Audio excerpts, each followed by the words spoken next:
So the first overarching theme in Chem 2000 is going to be bonding. What holds atoms together? Why do bonds form? To start by talking about bonding, let's review what we've already learned about bonds from Chem 1000.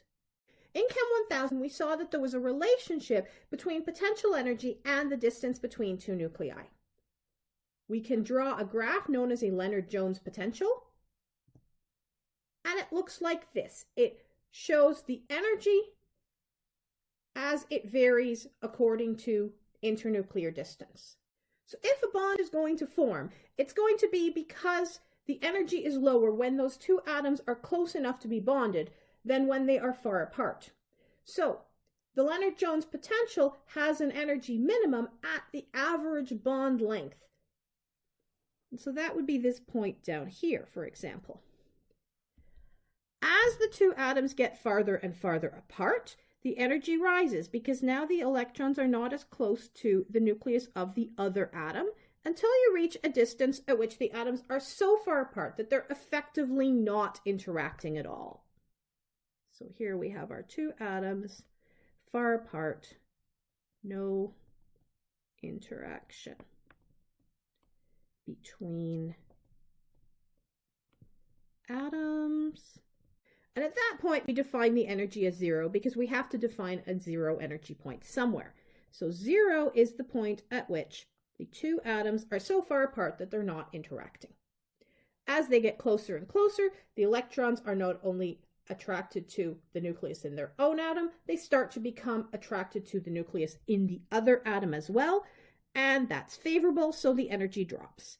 So here we have the atoms a little bit close, and then here we have the two atoms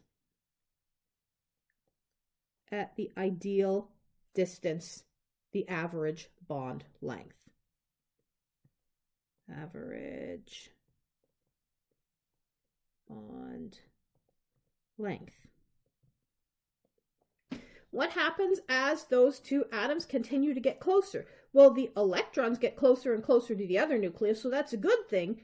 However, there's a competing factor, and that is that as the atoms continue to get closer and closer, the nuclei are also getting closer and closer, and the nuclei are both positively charged, so they're repelling each other. So once we get shorter than what is the optimum distance, we start to see those repulsions dominate, and our energy starts to skyrocket. So over here we have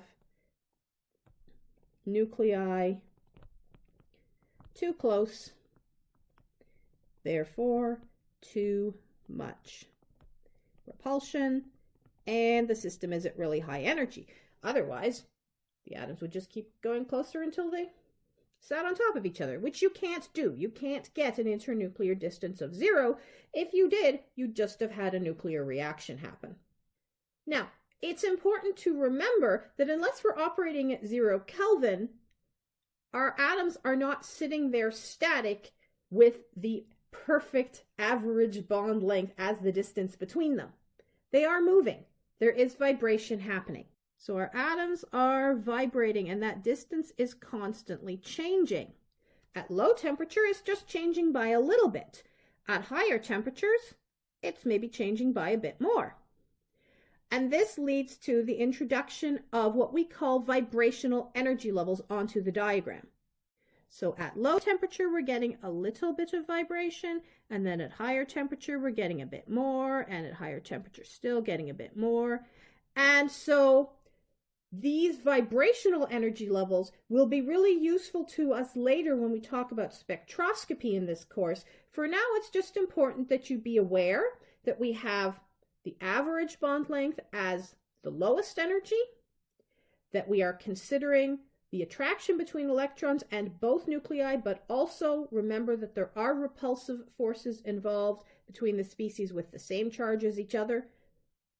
And finally, the atoms are constantly in motion. There is constantly vibration happening, and that leads to these vibrational energy levels over top of our energy diagram that we saw in Chem 1000.